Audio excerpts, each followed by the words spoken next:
Boa noite, minha gente. Tudo bem? Hoje nós vamos estudar o 4º capítulo de Tiago e espero que você esteja gostando de tudo quanto Deus está nos ensinando nesta epístola. Estamos crescendo, estamos amadurecendo com esse pastor dessa igreja. Você já sabe que foi a primeira epístola que foi escrita. Ele era o pastor da igreja de Jerusalém e ele era uma pessoa que estava sempre orientando, ensinando essa igreja. São 5 capítulos e hoje nós estamos estudando o 4º capítulo, mas riquíssimo, que tem nos edificado, que tem nos ajudado a crescer na graça e no conhecimento de Cristo Jesus. Ao falar do capítulo 4, Tiago está falando das guerras que estavam acontecendo entre a igreja. E apesar, gente, dos tratados das organizações mundiais pela paz que a gente conhece e das ameaças de bombas atômicas, a guerra tem sido uma realidade no nosso mundo, não é verdade? Pois é. As guerras são travadas entre nações, e tem sempre um grau maior, um grau menor, mas elas estão sempre envolvendo áreas da vida, conflitos, ambições, desejos desenfreados no coração de uma nação em detrimento daquilo que ele deseja e quer. Então, Tiago começa falando para a gente dessas guerras e através dessas guerras ele quer nos ensinar a vivermos uma vida cristã madura na fé. Bom, do capítulo 4, do versículo 1 ao versículo 12, Tiago fala das guerras que nós temos uns com os outros. Pastor, como é que pode uma coisa dessa? Pois é, por certo, os irmãos devem viver juntos em amor, em harmonia, mas infelizmente às vezes a gente observa e vê alguns conflitos dentro da comunidade, dentro da igreja que professa a mesma fé em Cristo Jesus, e isso está relacionado a algo que precisa ser quebrado, que precisa ser removido da nossa vida. E Tiago começa tratando deste assunto. Quando a gente começa a examinar a igreja primitiva, a gente vê que esse assunto era presente na igreja primitiva. A gente descobre em Corinto, onde os crentes competiam levando os seus irmãos para o tribunal. Nós vemos na igreja da Galácia, onde no capítulo 5 eles estavam se mordendo e devorando. Nós vemos na igreja de Efésios, onde havia uma necessidade de cultivar a unidade espiritual, e a igreja convivendo com essas brigas partidárias. E até na igreja de Filipos a gente vê os problemas sendo enfrentados na igreja, onde havia ali 2 mulheres que estavam brigando entre si, sendo da mesma igreja, da mesma fé. Tiago começa dizendo para a gente que é necessário essas barreiras serem rompidas, essas discórdias serem removidas do coração da igreja de Jesus Cristo. No capítulo 2, de 1 a 9, a gente aprendeu que Tiago fala das lutas de classe. Havia ricos e pobres, a igreja estava favorecendo os ricos em detrimento dos pobres. Havia lutas trabalhistas, e a gente vai falar sobre isso no capítulo 5, onde a igreja também estava lá preocupada em atender a necessidade empresarial e deixando as classes trabalhistas de lado, sofrendo a opressão daqueles que estavam à frente das empresas. E até a própria luta na igreja. Tiago 1, Tiago 3, Ele está falando dessas guerras onde havia guerras por cargos. Gente, como é que pode uma coisa dessa, né? As pessoas brigando para ser promovidos dentro da igreja. Que coisa, né? E a gente vê, infelizmente, ainda essas coisas acontecendo. Isso tudo infelizmente, por uma ausência de maturidade espiritual.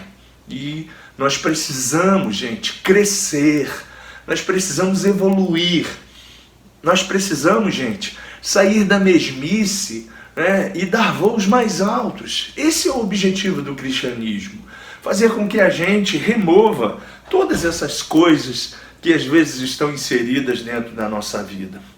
Havia lutas pessoais.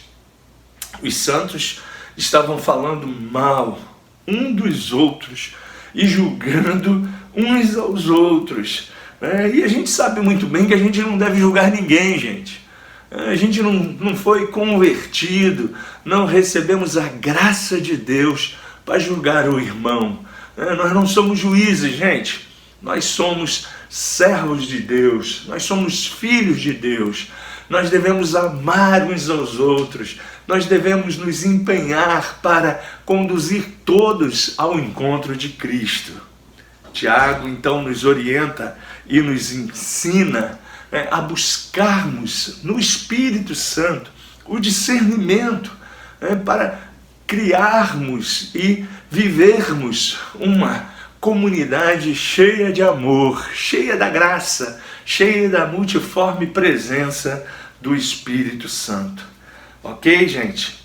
Guerras em nós mesmos. Essa é a segunda guerra que Tiago, no capítulo 4, de 1 a 12, está nos ensinando. E ele diz: de onde provém as guerras e contendas que há entre vocês? De onde, senão dos prazeres que militam com a vossa própria carne? A gente sabe muito bem que o nosso maior inimigo somos nós. O nosso maior inimigo está dentro de nós. E a guerra no coração contribui, gente, para que as guerras na igreja sejam constantes. Então, nós precisamos tirar do nosso coração toda a raiz de amargura, tudo que não traz a alegria e o gozo no Espírito Santo. Tirar todo o egoísmo, tirar tudo quanto não convém. A gente já aprendeu, que o Espírito milita contra a carne lá na Epístola de Gálatas, a partir do capítulo 5. E a gente aprendeu ali que nós devemos andar em Espírito, andar em amor. E fazendo isso, gente, a gente não vai satisfazer a vontade da carne, ok? Então, isso é muito importante. Não vamos viver essa briga, esse egoísmo, esse desejo de inveja uns contra os outros. Não. A terceira guerra que Tiago nos orienta é a guerra com Deus. Caramba! A raiz de toda guerra interior ou exterior, gente, é a rebelião contra o próprio Deus. Uma insatisfação total. E por que isso acontece? Tiago continua dizendo, de que maneira um cristão declara guerra contra Deus. E ele cita que muitos cristãos, por não estarem crescendo, amadurecendo, entrando nesta visão do discernimento de seguir a boa, perfeita e agradável vontade de Deus, gente, eles começam a olhar para os lados. Salmo 121 diz uma coisa muito importante para a gente: eleva os meus olhos para o monte, de onde me virá o socorro? O meu socorro vem do Senhor. Então, gente, a gente não tem que ficar olhando para a direita, nem para a esquerda, mas a gente tem que olhar para o alto, para frente. Paulo declara: esquecendo das coisas que para trás ficam, eu prossigo para o alvo. E a minha palavra para você é: prossiga para o alvo. Pare de olhar para o mundo, pare de olhar para essas coisas da vida, pare de olhar para esse sistema, gente, que corrompe, essa sociedade podre. Olha, nós como cristãos, a Bíblia declara que nós não somos mais do mundo. Nós estamos no mundo, mas não somos mais do mundo. E não devemos, Tiago 4,4 diz, ter amizade pelo mundo, prazer pelas coisas do mundo. Não, gente, não. Então, por quê? Porque quando a gente começa a ter prazer pelas coisas do mundo, a gente tira o foco, a gente tira os nossos olhos do alto e começamos a olhar perifericamente, e aí começamos a ter a visão embaçada pelas propostas, pelas picuinhas da vida, pelos problemas da vida. Lembre-se, você é casado com Cristo, nós somos a igreja do Senhor, somos a sua noiva, e breve Ele voltará, Maranata, aleluia! O mundo é inimigo de Deus, gente, e quem deseja ser amigo do mundo se constitui um inimigo de Deus. O segundo inimigo que você e eu temos, além do mundo, é a carne. Você já sabe, ao falar da carne, a gente está falando da alma. Não estamos falando do corpo. Mas a gente sabe muito bem, e eu vou repetir, Gálatas 5, o apóstolo Paulo fala para a gente sobre isso, que há uma guerra constante entre a carne e o espírito. E nós precisamos, gente, mais do que nunca, mortificar as obras da carne, os prazeres da carne, e deixar Cristo reinar em nós, porque a carne milita contra o espírito, Gálatas 5:17. E o espírito contra a carne são opostos entre si, diz a palavra de Deus, para que não façais o que porventura seja do vosso querer. Gente, viver em função da carne significa entristecer o Espírito Santo de Deus que habita em você. E lembre-se, Ele tem ciúme de nós. Aleluia! Tiago 4,5 diz que Ele que habita em nós, no nosso espírito, tem ciúme de nós. Gente, e por último, nessa guerra contra Deus, a gente sabe muito bem que já temos um inimigo vencido, que é o diabo, mas ele continuará lutando para tirar você do foco, para tirar você do alvo, para tirar você do objetivo. Então, mais do que nunca, Deus quer que dependamos da sua graça, que dependamos do seu favor, que dependamos da sua bondade, que dependamos dele para viver em plenitude. Aleluia, glória a Deus. E um dos maiores problemas da igreja contemporânea é o número excessivo de pessoas que não querem estar debaixo do senhorio de Cristo, mas querem viver como celebridades, achando que são alguma coisa, achando que tem maior glória do que Cristo. Gente, a igreja foi reunida como eclésia, chamada para fora e colocada no reino de Deus para glorificar a Cristo. Esse é o teu papel, esse é o meu papel, glorificarmos o Rei dos Reis, o Senhor dos Senhores. Cristo nos libertou, aleluia, glória a Deus, e Ele nos libertou para vencermos, e para continuar vencendo, e nós somos amigos de Deus, minha gente. Portanto, Tiago nos dá 3 dicas importantíssimas, e com elas eu quero concluir a nossa reflexão de hoje. Primeira delas, sujeite-se a Deus. Vamos falar isso comigo?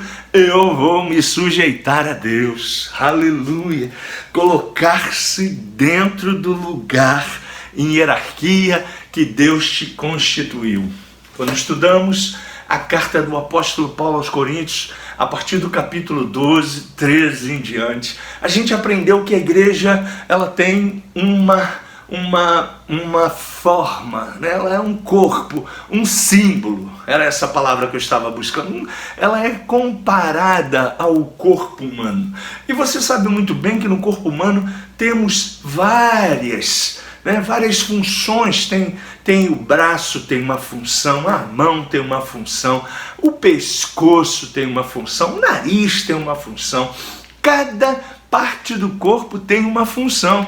Portanto, eu quero dizer para você que você faz parte da igreja de Cristo, e como igreja, cada um de nós temos uma função no corpo. Portanto, Se sujeite a Deus, se sujeite ao seu chamado, se sujeite à missão que Ele colocou e o propósito que Ele te salvou. Oh, aleluia! Glória a Deus! A Bíblia nos orienta, fique na vocação em que foste chamado.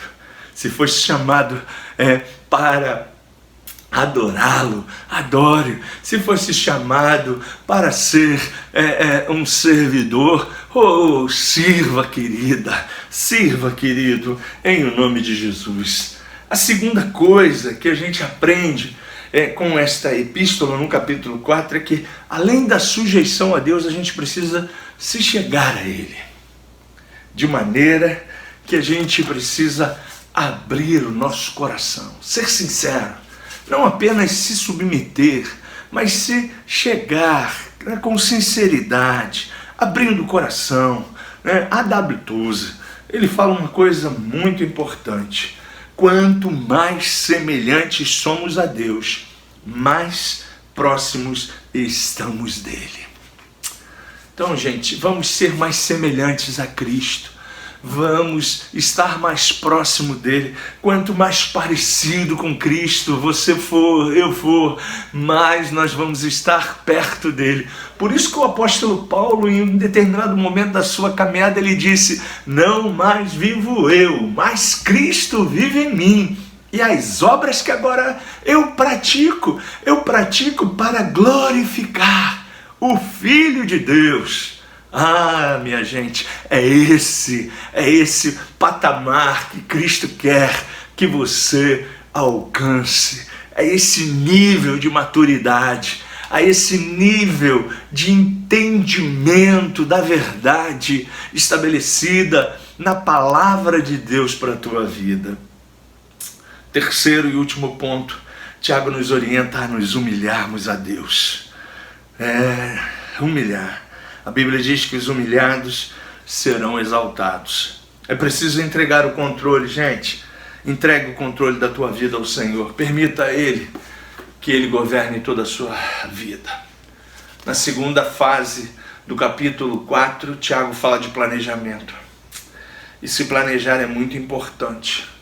Porque, gente, a nossa vida, ela precisa ser guiada e dirigida pela vontade de Deus. A nossa vida é muito complexa, você sabe disso. Hoje, amanhã, a gente está vivendo a cada dia, o dia de hoje, o nosso momento.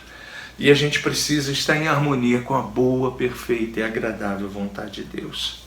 Não andando na boa, perfeita e agradável vontade de Deus, a gente vai viver uma vida de inconstância, de sofrimento, de fragilidade, de desobediência, diz o capítulo 4, versículo 17. Mas quando nós nos submetemos à vontade de Deus, a gente pratica a vida plena em obediência. E finalizando, eu quero dizer para você, amigo, amiga, você que nos assiste, que você possa entender que tudo nesse universo funciona de acordo com as leis.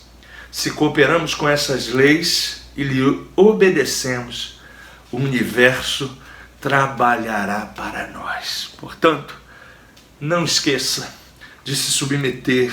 O segredo está em se submeter à vontade de Deus. E você vai ter muitos benefícios. Sabia? Quando você faz a vontade de Deus, você desfruta a comunhão com Ele. Você tem o privilégio de conhecê-lo mais e mais. E mais as suas orações serão respondidas. Gente, a vida é obra dos que fazem a vontade de Deus. E quando a gente faz a vontade de Deus, a gente sabe qual é o nosso propósito, qual é a nossa missão, qual é a real necessidade de estarmos inseridos no corpo de Cristo. E eu quero dizer para você, você não está ouvindo essa live por acaso. Deus, nesta noite, quer encaixar esse quebra-cabeça que muitas vezes você estava vivendo, que é a tua vida, e dizer para você: meu filho, se sujeite a mim, se achegue a mim, pare de buscar a tua vontade e busque a minha vontade. Todo esse quebra-cabeça vai ser resolvido, porque eu, como centro, vou te ajudar a viver o propósito que eu estabeleci para a tua vida. Pense nisso e que você possa viver os sonhos e os projetos de Deus em o nome de Jesus. Eu quero orar com você. Feche os teus olhos. Pai, no nome de Jesus, Tu tens um propósito com a Tua igreja. Tu tens um propósito com esse meu ouvinte. Tu tens um propósito com essa pessoa, Senhor, que está nos ouvindo e nos assistindo. E eu sei, Senhor, que não foi por acaso que ela, nesta noite, veio ouvir essa live, Pai. Não, porque ela veio ouvir essa live porque Tu a ama. Tu ama cada um de nós. Tu tens um desejo maravilhoso para cada um de nós. E eu sei que nesta noite, todas as respostas que essa pessoa buscava foram, ó Deus, encaixadas na sua vida.